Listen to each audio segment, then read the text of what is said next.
Hello everybody, welcome back to Hard Enduro Media. It's been quite a while since I've done an official video in front of the camera, but we're back in my new studio.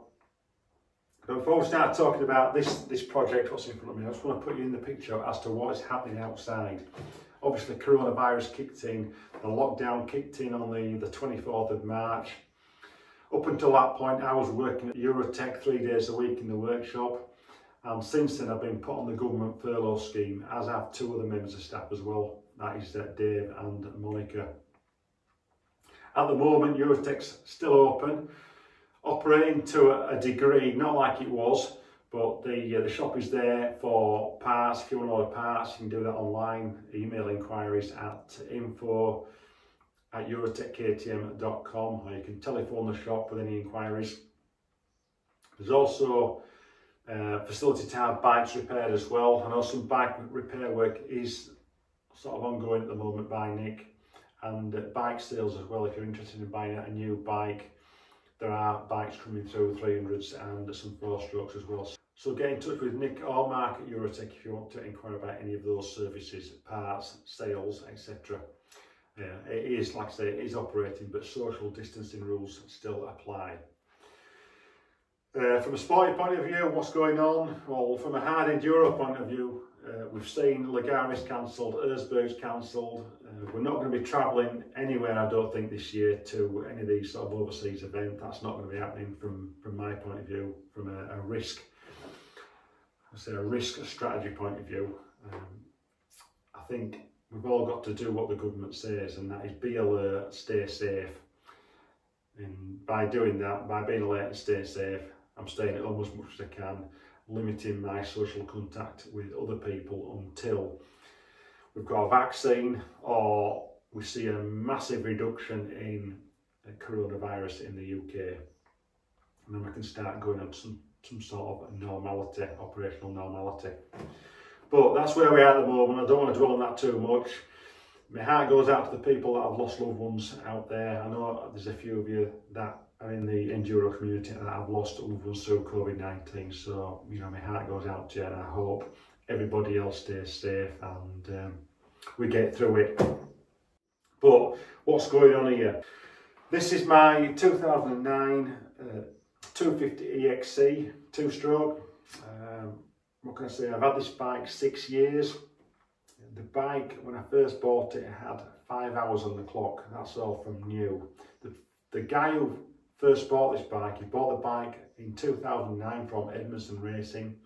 He used it twice and then never used it again because he had a lot of other things going on. He had a lot of work commitments. He was moving house a couple of times. He had other hobbies as well, like jet skiing and mountain biking and motor cars and all sorts of stuff going on. So it was one of those toys, an impulse buy, I think, used twice and then shoved in a corner and forgotten about. And it got to a point where his wife said to him, I think you have to sell something here.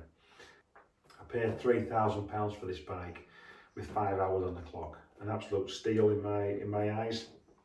And even in today's market, a 10-year-old bike with the hours it's got on the clock and the condition it's in, it's still worth somewhere in the region of £2,000 to £2,500. So overall, it's been a good investment. It really has so far.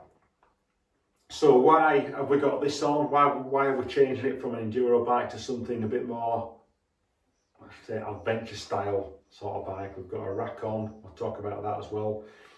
Why are we doing this? Well, you may know that last November I was at the X-Ron event, or what was formerly known as the Madron event, doing media work there. That was the second year that I've been in Portugal on that event, doing that type of work. But I've also travelled to Portugal before that riding, and all those occasions, other than last year, I've done it on this bike. I've ridden this bike in the Algarve, and the Algarve is a fantastic place to ride and exploring.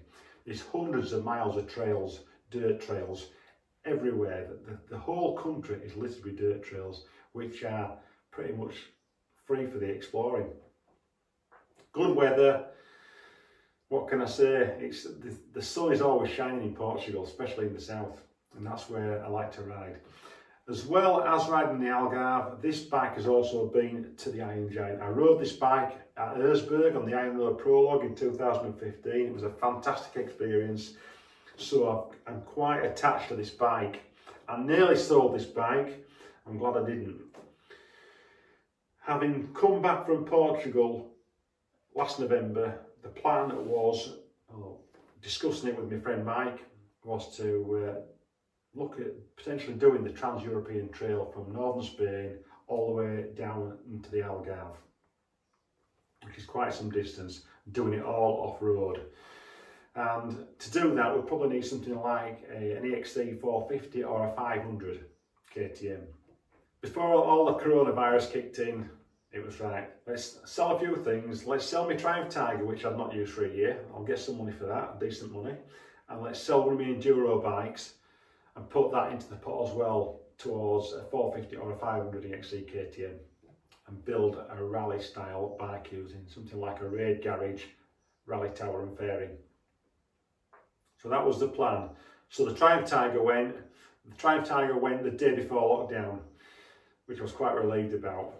And then obviously lockdown kicked in, and the way things sort of developed, I thought, why not just invest a little bit of money into something you've already got? Why spend a lot of money on a bike that I might not be able to use for the next 2 years? So with all that in mind, we've now got a 10-year-old bike here, what's now got a little bit of purpose, and I'm just going to talk about what I've done to the bike to make it where we are now.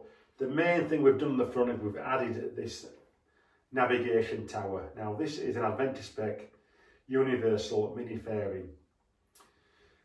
I looked at what was available for a fairing type setup on an enduro bike, and there is quite a lot out there, but there's quite a lot of expensive stuff out there, and it clamps pretty much straight onto the bars at the side of the handlebar clamps, and it's got the facility to fit a switch and a USB socket, a double USB socket.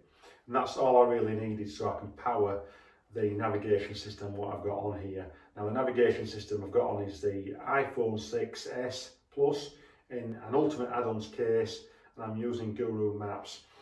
So we've added the fairing, which is quite simple.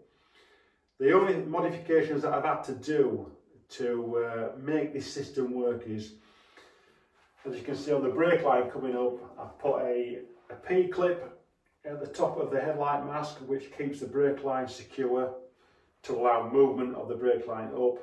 And I've also had to modify the handguards. Now these handguards were the standard KTM Barkbuster type handguards. I had to shorten these by 20mm. That's all, so the brake line can move up and down quite freely. That's the modifications that I've had to do. So you're probably wondering, because this thing hasn't got electric start, it won't have a battery, how am I going to power all the accessories that are on here, the WSB, etc. Well, to do that, let's take the tank off and let's take the seat off and see what's underneath. Right, tank and seat off. Let's talk about what's going on in here now. Now, these bikes, bear in mind, it's not an electric start bike. The 250 two-strokes didn't come with electric start until around 2010. The 300s started from 2008, but the 250s came later. But these bikes, the 250s and the 300s, effectively had the same wiring system on, the same electronics. So quite simple to start thinking about adding a battery and providing power to things like USB sockets, etc. So these bikes have a voltage regulator here. So it's simply a matter of taking a feed off that, the yellow and the red wire, and running it to a battery. And you've got your own charging system. So all I've done is basically added a battery tray, a battery, and taken a feed off that voltage regulator. So because there's no drain on the battery from an electric start point of view, all we need this battery to do is power what's up here. So the bike will start regardless of whether that battery is attached or not. The bike will start under its own self-generation from the stator. But for this sort of stuff, the navigation system, etc. We can get that working by flicking the switch, which kicks in the charging system on the phone. Also fitted, we've got a fan. Now the bike didn't come with a fan standard. We've got the fan working on a thermo switch, and I've also got the fan on an override switch as well, and that will only operate when the switch on the tower's switched on. So that's just another little feature what I've added to it. The rad braces what are on, these were added to the bike not long after I bought it. Now I've got these rad braces through a friend. These rad braces, you can no longer buy them. They're only made for a short period of time here in the UK, and they've been absolutely bomb-proof. As you can see, these are the original radiators. It's been through a lot of conditions, this bike. It's been dropped many times, been bashed about. The radiators are as straight as the day it came out of factory. They're absolutely perfect. So I've just put the tank back on now. The tank is a 13-litre tank. It's not something I bought recently. This is something that I bought, I think, about 3 years ago. It was one of those eBay bargains. I saw it on eBay. I thought, would I need it?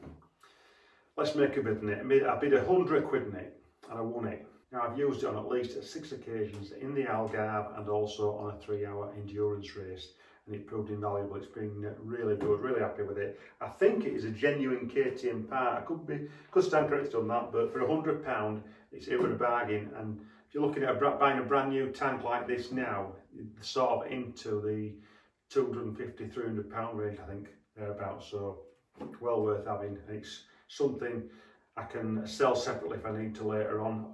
And I've still got the original tank for the bike and rad shrouds. So that's the 13-litre fuel tank. Now looking at the back of the bike, we've got the tail rack on. Nice tail rack there. It's made by Kytech machine in Canada. Not the cheapest of things, but it's a good quality product. It's really strong, feels pretty robust. Once it's fastened in place, really solid, and really happy with it. It's the good starting point for fastening things to a tail pack like a Krieger system on, and also maybe a giant loop.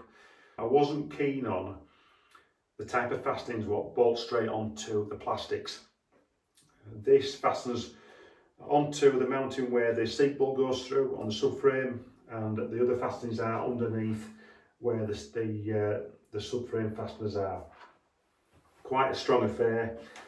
Not the cheapest, like I say. It was £200 plus delivery from Canada, so you can imagine what sort of money we're talking about there. Kytech machine also make racks for the current EXC bikes from 2017 onwards up to where we are now, the 2020s. A really good product. If you're thinking of doing some sort of overland trip on an EXC, KTM EXC bike, worth considering, worth looking at, and it's also something which will have a value should you want to sell it on the second-hand market later on. So you're probably thinking, it's a 2-stroke engine, it's not going to be reliable. Well, I would say this 2-stroke engine is probably the most reliable 2-stroke engine KTM have probably ever made. It's been absolutely bulletproof since I've had it. Like I say, it's done a lot of work with minimal maintenance. Yeah, it's pre-mix, but that makes no difference. If we're geared up right, we can go some good mileage on this. And we're talking off-road miles now. I'm not talking tarmac. There's no way I'm going to ride this on tarmac. This bike is for off-road. It's for the trails and nothing else. And that's what it can be used on.